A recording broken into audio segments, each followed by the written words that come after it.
Good evening, I'm Steve Kornacki in New York, and there are mounting signs today that the global coronavirus outbreak is having a profound economic, political, and cultural impact on this country and on the entire world. The virus has already brought population centers overseas to a virtual standstill. It has shuttered cities, slowed commerce, and prompted upheaval in financial markets. In this country, President Trump announced last night that he is taking measures to restrict travel from continental Europe to the United States for the next 30 days. That decision blindsided and angered America's European allies, who say they received no advance warning. The U.S. stock market also suffered another devastating blow today, with the Dow closing down 2,300 points. That is a whopping 10% loss, the single worst day of trading since the crash of 1987. As of tonight, 23 states have issued some form of emergency declaration, with several restricting large events. New York today banned mass gatherings of over 500 people. That shut down all Broadway performances through next month. The governors of Ohio and Maryland announced that they are closing all public schools in their states. Likewise, professional sports leagues like the NBA, the NHL, and Major League Baseball have now all suspended their seasons indefinitely. And the NCAA today called off its March Madness college basketball tournament, a major annual event. Meanwhile, Canadian Prime Minister Justin Trudeau is isolating himself after his wife showed symptoms of the virus. The legendary actor Tom Hanks and his wife are under quarantine in Australia, where he was to shoot a film. When it comes to the number of confirmed cases, data from Johns Hopkins shows that the U.S. ranks 8th among the 100-plus countries that now have cases of the virus. Yet those are just the confirmed cases diagnosed in 45 states, and the U.S. continues to struggle with limited testing capacity. Politico reports that Congress is now, quote, livid over the delays, and Senator James Lankford says he was told it would still be, quote, 2 weeks before we can get widespread testing. In a blunt assessment on Capitol Hill today, Dr. Anthony Fauci said the inadequacy of U.S. testing capability is a failing that has put this country behind others in fighting the virus. The system is not really geared to what we need right now, what you are asking for. That is a failing. And failing, yes. It is a failing. I mean, let's admit it. The idea of anybody getting it easily, the way people in other countries are doing it, we're not set up for that. Do I think we should be? Yes, but we're not. And I'm joined now by Dr. Joseph Fair, a virologist and MSNBC science contributor. Yasmin Abudaleb is a healthcare reporter with The Washington Post. Thank you both for being with us. I think I want to start here, Doctor, with just, we've heard about this virus kind of coming to the country, then entering the country. We've heard it could mean this, it could be that. In the last 24 hours, it now does mean some major things. It feels like we are watching American life, we are watching the world around us just shut down one major piece at a time. A week from now, what's the country going to be like, do you think? It's impossible to say without those diagnostics. And what we can project is, you know, the cases that we know about. You mentioned confirmed cases. That's a very important term, confirmed cases. We're going to see triple to quadruple that at a minimum. The states that haven't reported it yet, they just haven't seen the cases yet because they probably don't have the testing up and running for them yet. So I think we can safely presume that all 50 states and most of our territories have the virus at this point. And when we see these things, the college basketball tournament, you know, arenas full of 15, 20,000 people, that's not going to happen right now. Broadway performances in New York, that's a crowd of a couple hundred people. Schools in 2 major states, Ohio, Maryland, closing. I mean, realistically, if you say the scope of this is going to be growing just in terms of our awareness of it, can any public gathering of any type really be taking place within the next couple days, the next couple weeks? You know, I've lived through a couple of epidemics that have grown to just mass scale, Ebola being one in West Africa, where society completely shut down to stop the epidemic. And I think that's what we're going to see. Frankly, I think we're going to see a bigger shutdown than we even saw post 9/11. That was just air travel and a few other businesses infected. We're looking at shutting down everything for a couple of weeks just to mitigate the spread of the virus at this point. Yeah, Yasmin, on that front, what is your sense of where sort of the next shoes are to drop? A couple major states, say in schools, Public schools are going to be closed. Again, major cultural events just shutting down, being canceled. You know, folks being told to stay home from work. I'm hearing that from all over the place. What does the next few days, what does the next week look like in terms of the shutdown of American life? I think we have to wait and see. These are ultimately state and local decisions, how they decide to mitigate the spread of the virus. But I think based on the advice that states and local health departments are getting from people who are doing modeling on how the virus could progress depending on if you take certain measures or not, you know, a lot of these people are advising that you shut down schools, you shut down these large social gatherings, which you've seen. I think we'll probably see more of them in the next few days. You might see more states or counties decide to shut down schools or extend spring break just to try to mitigate the spread of this and get a handle because, you know, the experts who are modeling how the disease could progress based on how it's played out in other countries say you could greatly slow its spread if you take sort of drastic action to limit those types of gatherings. Yeah, I'm curious about that, Doctor, too. So here's where I'm a layman on this, but maybe other folks are having this question, so I'll ask it to you this way. You shut down these mass public gatherings, you shut down schools, you basically tell people limit your contact with others until sort of the medical world gets a much better grasp of the scope of this thing. I understand that.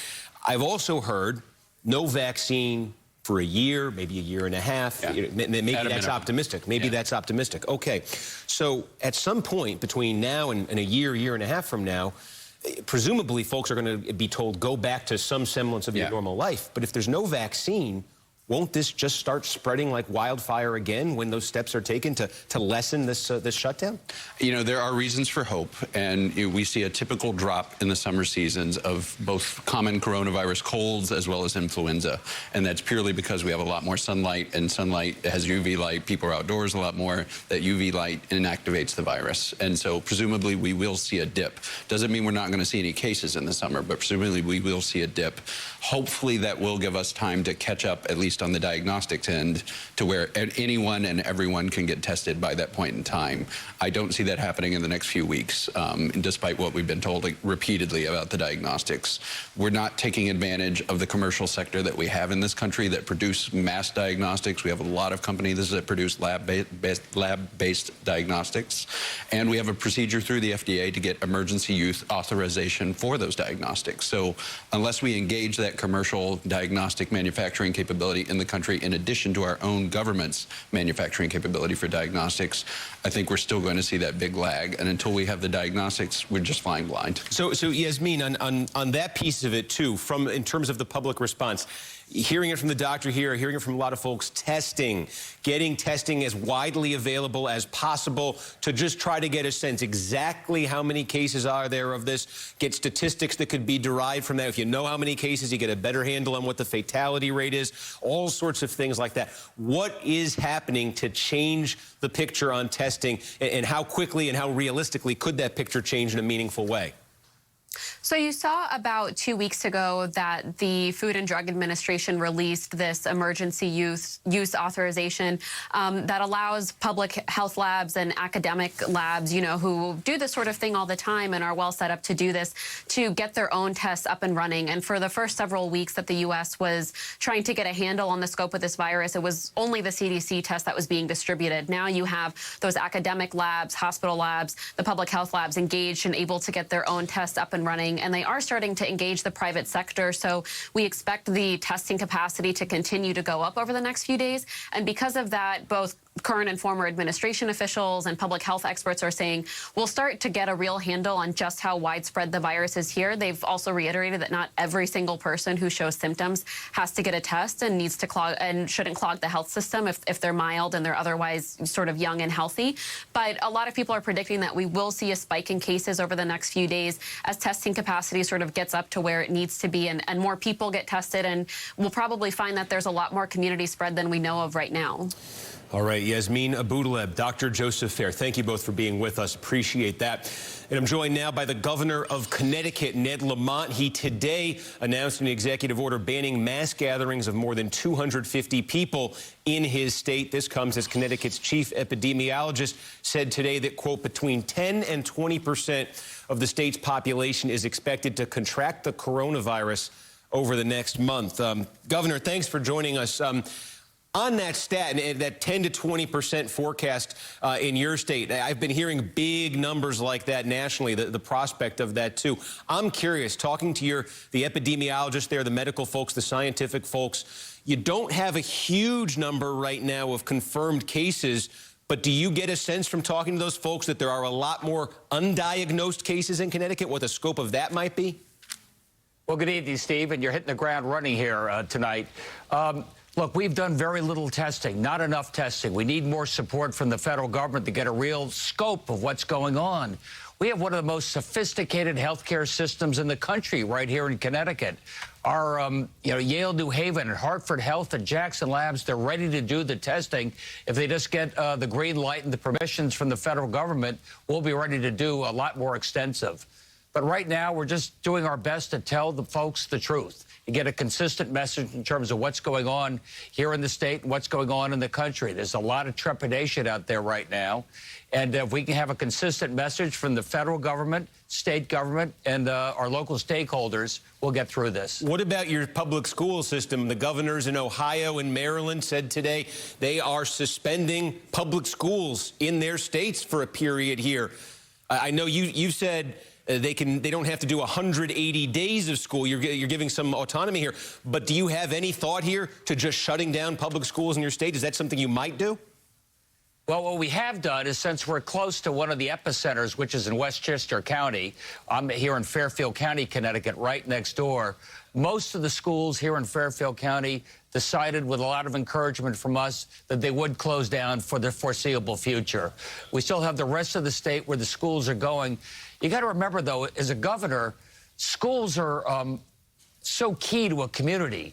And mom or dad have a hard time getting to work if they don't have daycare for their kids and the schools are down. So we're trying to put in place all the infrastructure to make it easier for these schools to close down. And as needed, we'll extend that around the rest of the state.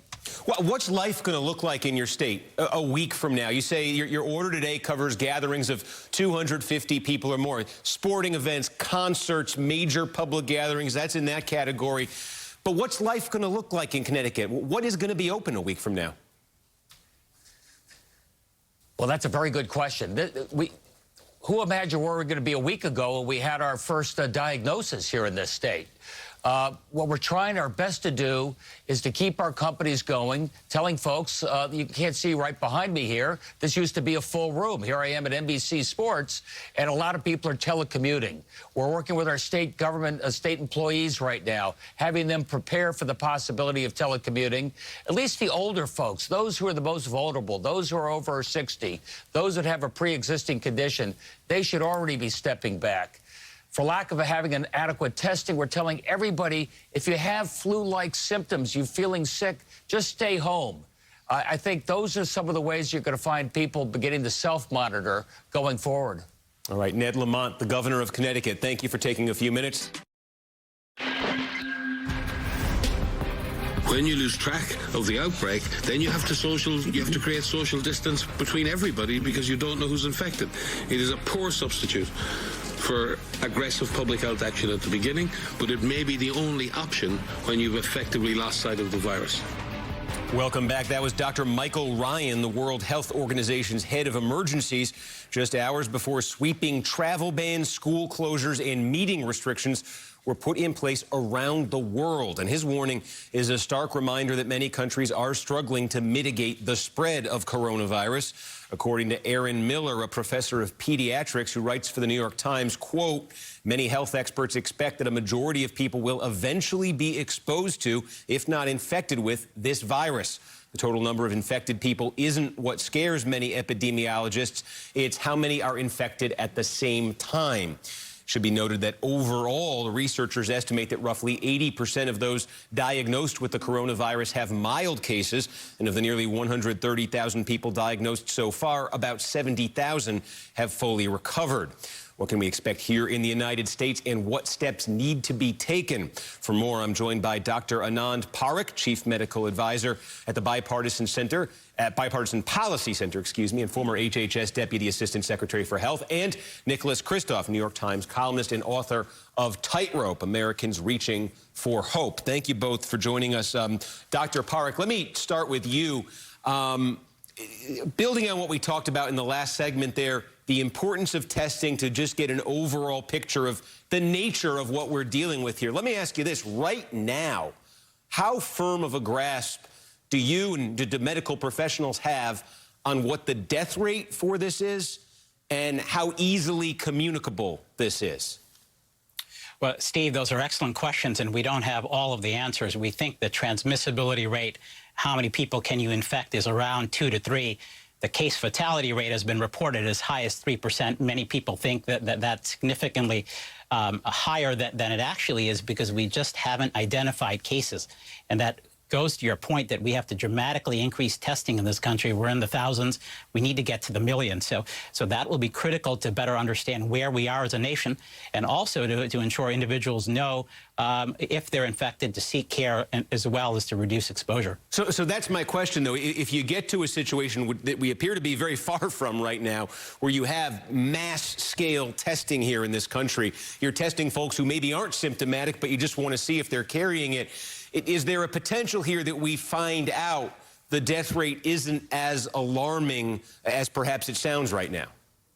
Well, you know, even if it's found, let's say the death rate right now, the mortality rate is around 3%. Even if we're overestimating it tenfold, that's still 0.3%. Let's remember, seasonal influenza, which kills tens of thousands of Americans every year, the mortality rate from that is 0.1%. So this would significantly be several times higher. So I think the numbers are important, but we're still talking about a pathogen that has likely a higher mortality rate than we see every year from the flu. Nick, I want to put up a tweet from one of our colleagues here at NBC News, Richard Engel. He put this up earlier tonight, and just get your reaction to it. But he put this. This is a serious virus, he wrote, and the consequences of ignoring it are grave. The U.S. already lost time doing that.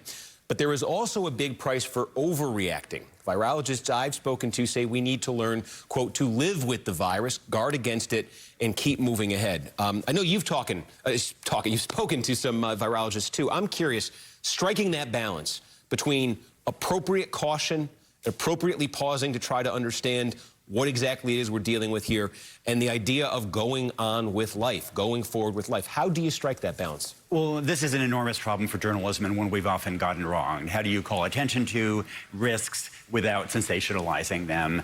I actually disagree with, I have enormous admiration for Richard, but I disagree with him to some extent on this. I must say that the virologists and epidemiologists whom I've spoken to tend to be rather more concerned than many Americans. And, you know, we certainly shouldn't panic, but there seems to be a significant, well, we seem to have downplayed it. We haven't responded sufficiently. And, you know, there was pretty good research, for example, for the 1918 Spanish flu, that those cities that challenged it early and aggressively, that they had, like St. Louis, for example, had far lower death rates and saved a lot of lives compared to those that decided to live with it, like Philadelphia, classically.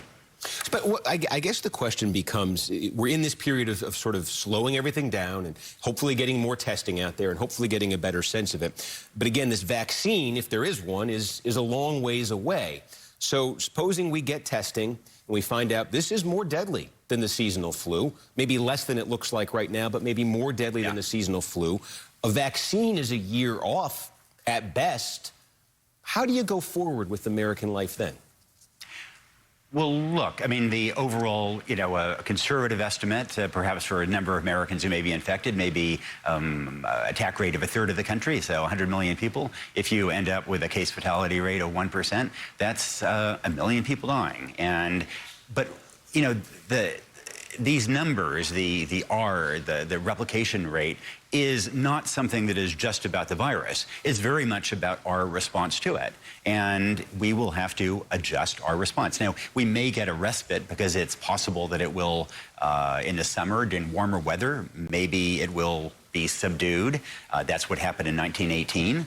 Came back then in the fall. But, you know, I think that it is prudent to change the way we behave. I'm glad that Disneyland closed. I'm glad that sports organizations have toned down, and, you know, maybe they are overreacting, and in that case this is for nothing, but the costs of under responding are just too great to sit back. Doctor, I'm curious how you look at that same question. You know, if hopefully, again, the summer does provide some relief for this, but again, if there's no vaccine in sight and we get to colder, weather starting September, October, November, later this year, these same questions are going to be there. There's no vaccine. You see that it can be spread fairly easily person to person. How does America live with that, knowing there's no vaccine on the immediate horizon? I will say, Steve, that one of the possibilities later this year, we won't have a vaccine, but there are many trials underway of antivirals and therapeutics that could potentially treat the coronavirus. So there is hope on that front. But you're absolutely right. There is a lot of uncertainty here. We don't know if the virus will continue over the summer. It may go away only to come back in the fall and winter in a second wave. We've seen that with other pandemics as well. But we absolutely, as a country, have to be dedicated to social distancing and community mitigation for the long haul, and that's individuals. When we talk about hand hygiene, respiratory etiquette, isolating yourself when you're ill, but it's also then community mitigation. This is workplaces and telework and paid sick leave. It's schools. It's canceling mass gatherings. The question is, do we have the stamina, and how long do we have the stamina? But this is something that we have to act now. I think the P word is not to panic, but it is absolutely preparedness at all sectors of society. All right, Dr. Anand Parekh and Nicholas Kristof, thanks to both of you for being with us. Appreciate that.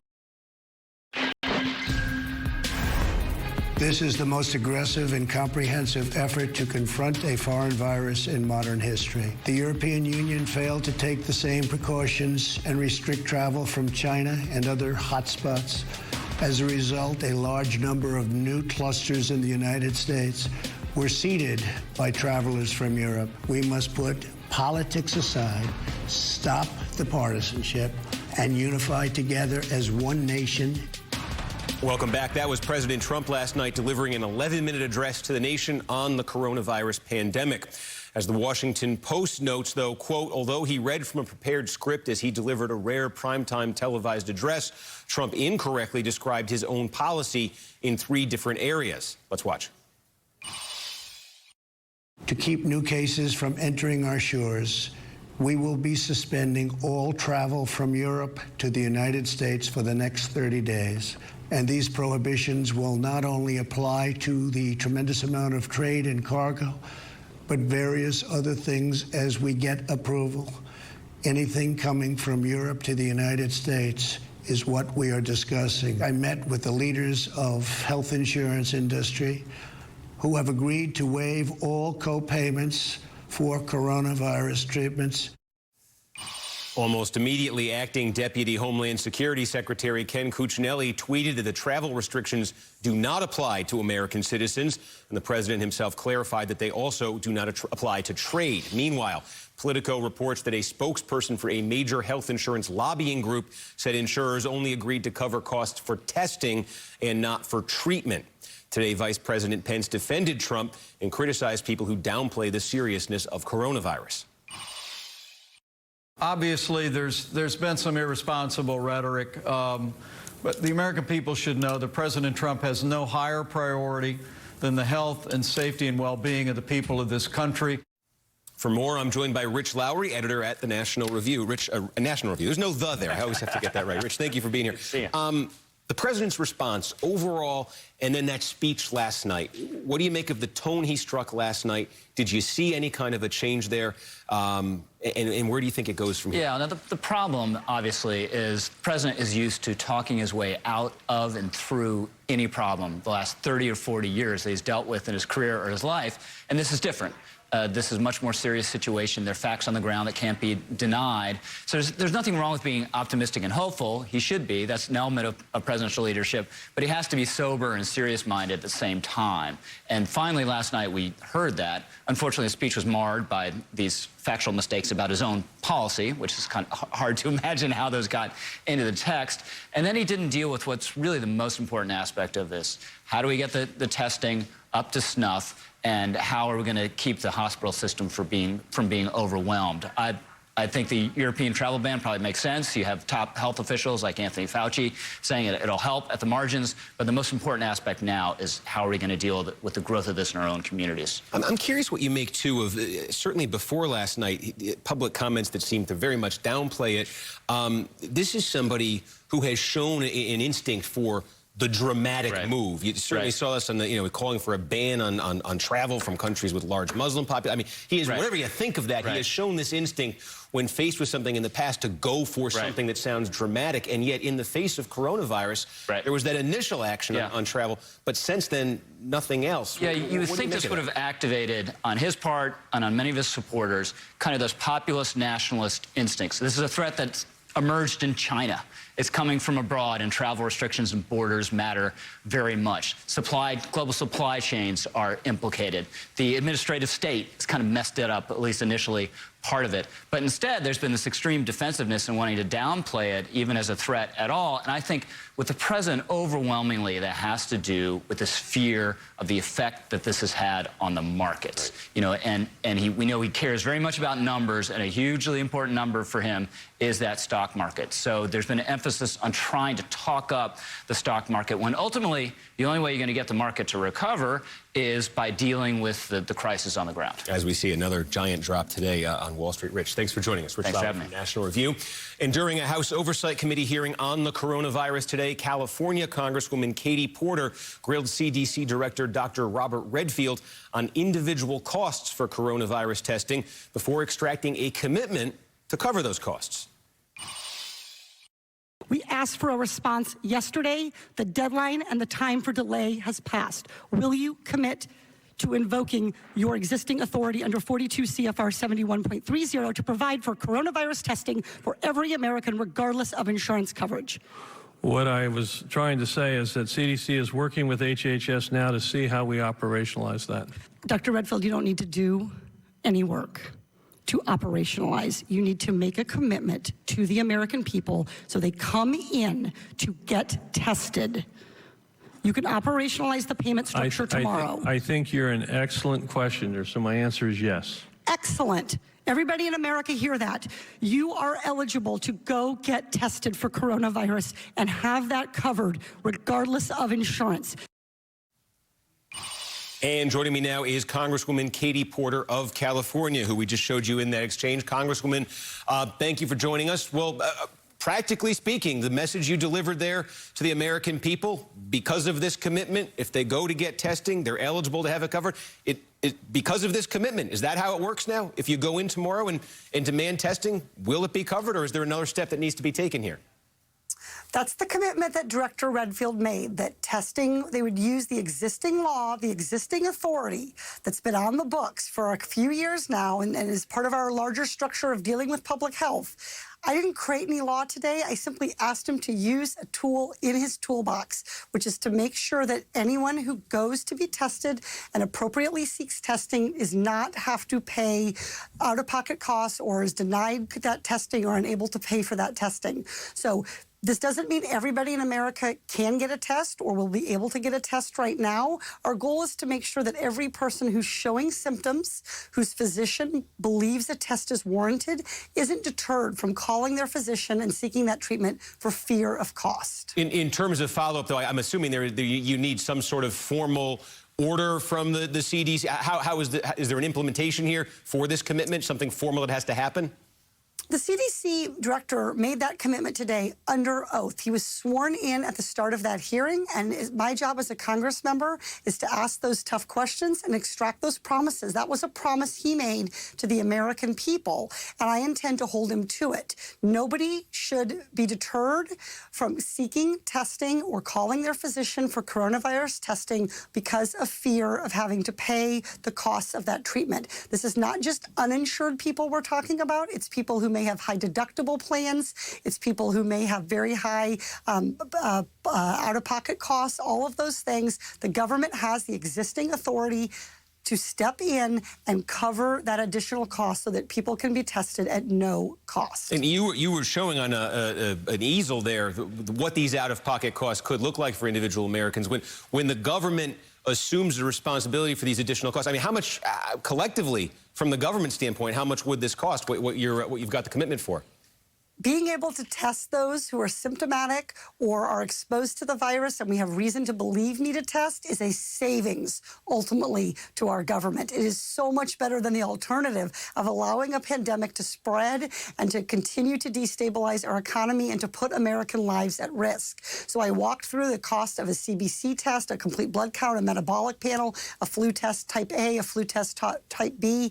The insurers should pay their portion for those who have insurance, and the government should pick up the rest of the tab. And for those who do not have insurance, they should be able to get free testing. This law exists explicitly to provide for this kind of medical examination in the case of a public health emergency, and that's exactly where, sadly, we find ourselves today in this country. All right, Congresswoman Katie Porter, Democrat from California. Thank you for joining us. Appreciate it. Welcome back. Former Vice President Joe Biden and Senator Bernie Sanders both delivered major speeches today on the pandemic and how they would lead the country in a time of crisis. Protecting the health and safety of the American people is the most important job of any president. And unfortunately, this virus laid bare the severe shortcomings of the current administration. If there ever was a time in the modern history of our country when we are all in this together, this is that moment. Now is the time for solidarity. Now is the time to come together with love and compassion for all. And we'll build American leadership and rebuild it to rally the world to meet global threats that we are unlikely to face again. You know, and I'll always tell you the truth. This is the responsibility of a president. That's what is owed the American people. We need that information coming from credible, respected, scientific voices, of which we have many in our own country and all over this world, not from politicians. Even before President Trump announced his Oval Office address last night, Biden was already planning to give his speech today. The New York Times reports that some of Biden's allies believe, quote, this moment of national anxiety throws into sharp relief the choice Americans would face in a general election matchup between Mr. Biden and Mr. Trump and the stakes of that contest. Welcome back. Former Vice President Joe Biden and Senator Bernie Sanders both delivered speeches today about the coronavirus crisis. They attempted to draw a sharp contrast with the president's address to the nation last night. This is the most aggressive and comprehensive effort to confront a foreign virus in modern history. Labeling COVID-19 a foreign virus does not displace accountability for the misjudgments that have been taken thus far. I am calling on Congress to provide Americans with immediate payroll tax relief. Instead of providing more tax breaks to the top 1% and large corporations, we need to provide economic assistance to the elderly. We will be suspending all travel from Europe to the United States for the next 30 days. Travel restrictions based on favoritism and politics rather than risk will be counterproductive. For more, I'm joined by former Democratic Senator Joe Donnelly of Indiana and Michael Steele, former chairman of the RNC. Thanks to both of you for being with us.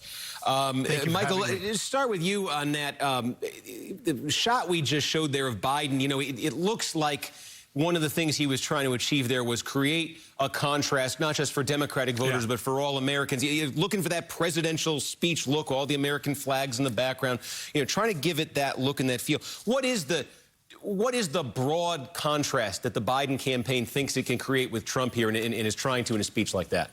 Well, I think you nailed it right off the top there. They pivoted off of last night. The president at the Resolute desk in the Oval Office giving a speech. Now, typically, as you know, Steve, that's a big deal. And everyone, you know, that's brownie points for the president. But that speech last night fell flat for a lot of reasons, in a lot of ways, for a lot of Americans. Talking about tax cuts and banning trips to Europe or people coming from Europe here. And when people really are concerned about, can I take my kid to school tomorrow? What's going to happen to the neighborhood grocery store? And what you saw with Biden coming out and setting a different tone and sort of counterpointing the messaging of the president last night, referring to, you're talking about, folks coming to Europe or banning stuff coming out of Europe. That's just favoritism. And I think it set up a proper contrast to see him in a crisis situation, even though he doesn't have to deal with it directly, as more presidential. So, Joe Donnelly, you had Joe Biden give that speech. Then you have Bernie Sanders, his opponent for the Democratic nomination. I think it did raise the question there. Sanders sort of the third one up in this lineup. Biden given that sort of response to Trump. How much room is there right now for Sanders? He's fallen behind in this race. He lost almost everything last Tuesday. There's this just incredible public health crisis, really unprecedented public health crisis playing out. How much room is there for Bernie Sanders right now in a moment like this? Yeah, well, I think from Democrats, Vice President Biden hit the nail on the head talking about the need for the tests to be available, the need for professionals to take charge, the need to make sure it's focused on our families and that we can help lead the world. And Senator Sanders talked about that as well. He's not out of the race yet, so I think it was good that he also gave his vision. But it was as stark a contrast as you could possibly have. President Trump was evasive, talked about basically grudges. And what Vice President Biden focused on is helping to lead the world to solve this problem, which is what we have to do. Right. Do you think that was, if you look at the speech Biden gave, you look at the speech Sanders gave, both of them were sort of aimed there at Trump. They've got a debate coming up Sunday night and a whole bunch of primaries again next Tuesday. Is that a preview of the debate in terms of, is it going to be aimed, their fire aimed more at Trump, or do you expect to see Sanders use that debate as sort of one final chance to make something happen?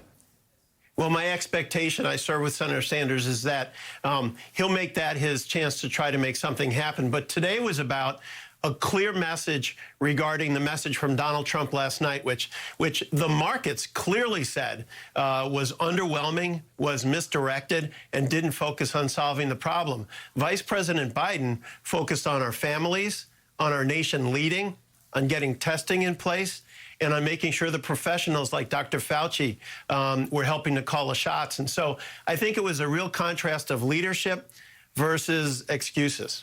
Michael, what do you expect from this debate on Sunday? It's going to be a little bit different. Obviously, the backdrop is coronavirus. There's not going to be an audience. We've certainly had debates in history without live audiences before, but they've become kind of a modern staple of these things. I know in that last one in South Carolina there, it sort of became a part of the story. What do you expect? The two of them one-on-one, don't have other candidates on stage, direct interaction in a studio. How's it going to go?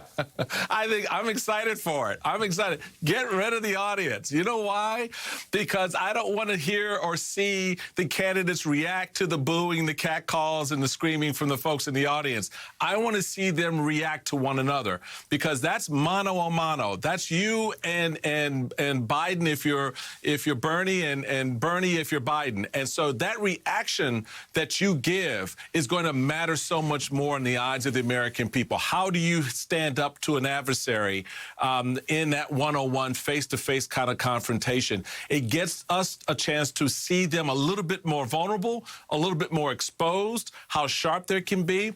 And I think it'll be an interesting dynamic, Steve, when you have Bernie going after Biden for the most part, because he needs to claw into his momentum, his big mo.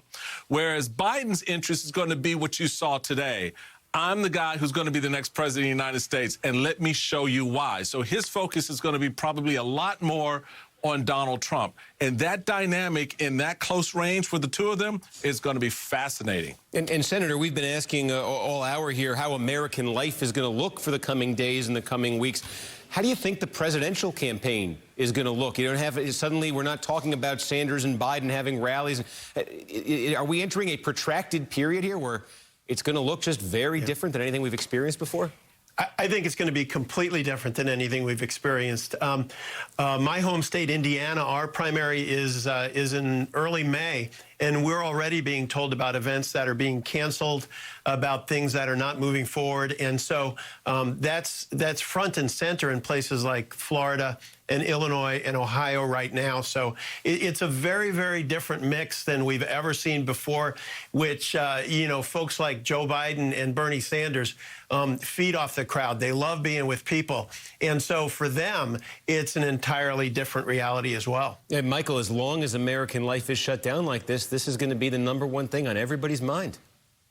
Yeah, it is. I mean, and the thing about it, I think that really is going to be interesting as well is how much more we now get to concentrate on this political narrative, both for the president and as well as for the Democratic candidates who are seeking the nomination. Look, typical campaigns, everybody's excited to do big rallies and all that stuff. Well, that's pretty much done.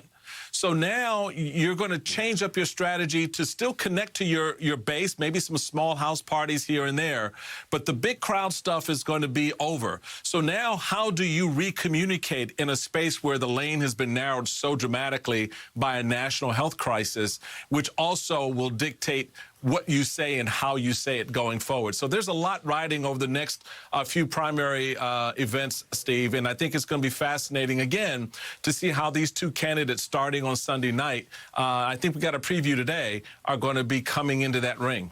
All right, Michael Steele, former Senator Joe Donnelly, thanks to both of you for being with us. Thank you very much. All right, and up next, COVID-19 is affecting all areas of life around the globe.